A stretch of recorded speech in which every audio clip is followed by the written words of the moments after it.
Assalamualaikum warahmatullahi wabarakatuh. Perkenalkan, nama saya Irfan Meri Triawan, NIM 19, mahasiswa program studi pendidikan kimia 6A. Pada video kali ini saya akan menjelaskan mengenai unsur oksigen. Video ini dibuat untuk memenuhi tugas mata kuliah saya, yaitu Kapita Selekta 2, dengan dosen pengampu Bapak Tony Veronica MPD. Sejarah oksigen. Oksigen pertama kali itu ditemukan oleh seorang ahli obat yang bernama Carl Wilhelm Scheele. Ia menghasilkan gas oksigen dengan memanaskan raksa oksida dan berbagai nitrat pada tahun 1772. Scheele menyebut gas ini udara api karena ia merupakan satu-satunya gas yang diketahui mendukung pembakaran.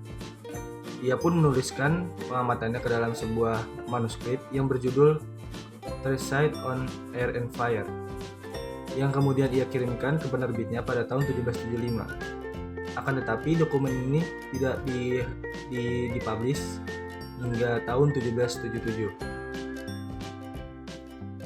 Kemudian perlu kita ketahui bersama, kata oksigen ini berasal dari bahasa Yunani, yaitu oksi, yang memiliki arti pembentukan asam dan gen.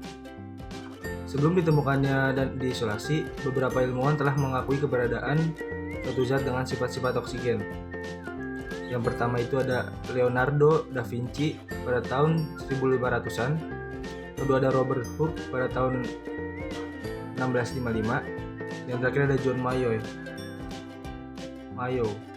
pada tahun 1668. Pada tahun 1500-an, Leonardo da Vinci ini mengamati bahwa sebagian kecil udara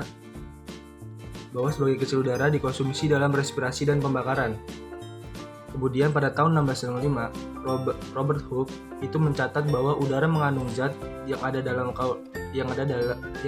kalium nitrat dan jumlah yang lebih besar dari zat yang tidak bereaksi. Dan pada tahun 1668, John Mayow itu menulis bahwa udara mengandung oksigen gas yang dikonsumsi dan direspirasi pada pembakaran. Mayow pun mengamati bahwa ada beberapa hal. Yang pertama itu zat tidak terbakar di udara yang tidak ada oksigennya. Kemudian yang kedua, oksigen hadir di bagian asam kalium nitrat. Yang ketiga, udara yang dihembuskan oleh binatang memiliki lebih sedikit oksigen di dalamnya daripada udara segar.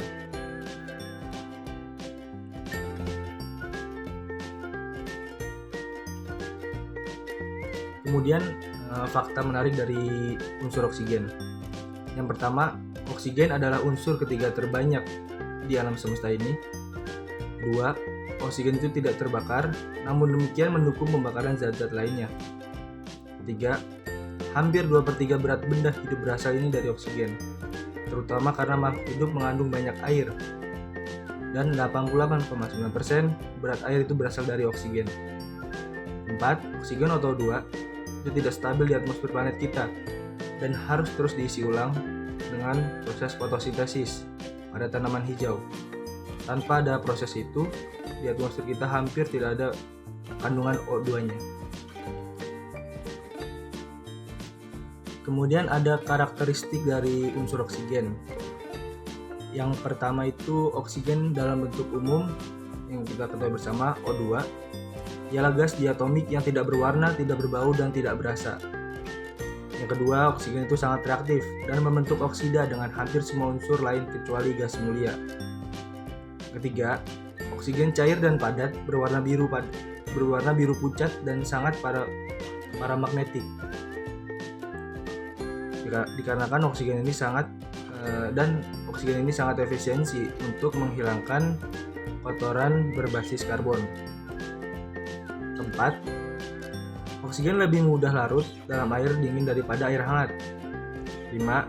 Ozon atau O3, bentuk lain dari oksigen, terjadi secara alami di atmosfer bagian atas bumi.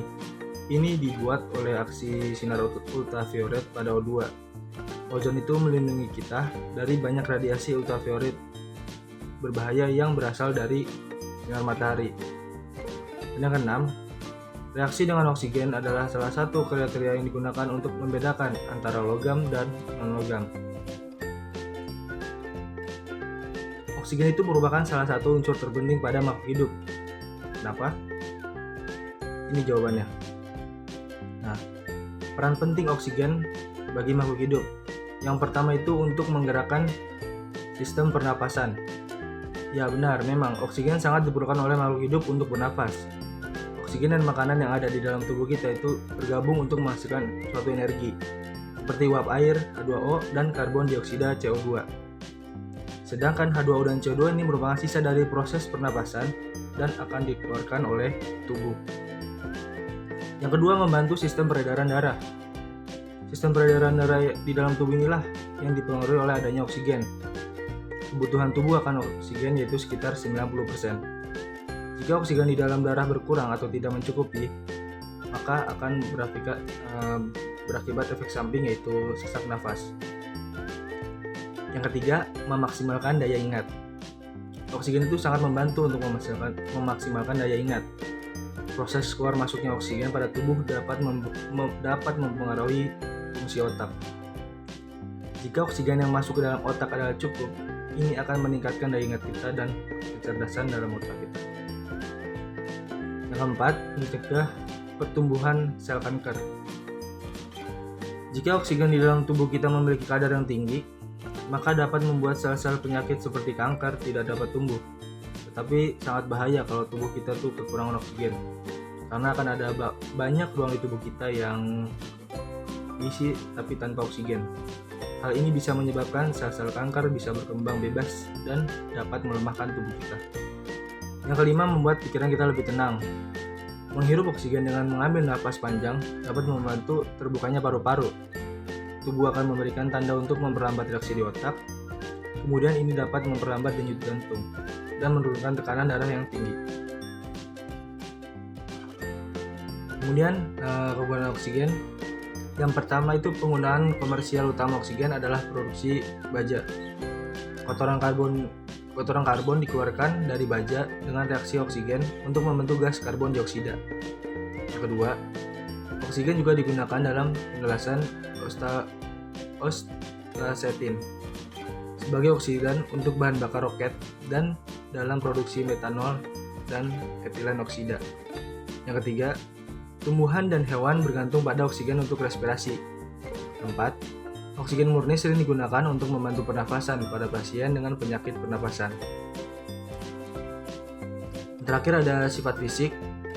Bisa kita lihat sama dari tabel tersebut, sifat fisik dari unsur oksigen dengan massa atomnya 15,944, nomor atom 8, konfigurasi elektronnya 2s2 2p4, jari-jari atom 0,074 nanometer, jari-jari X2-nya itu 0,140, elektronegatifnya 3,5, dan seterusnya.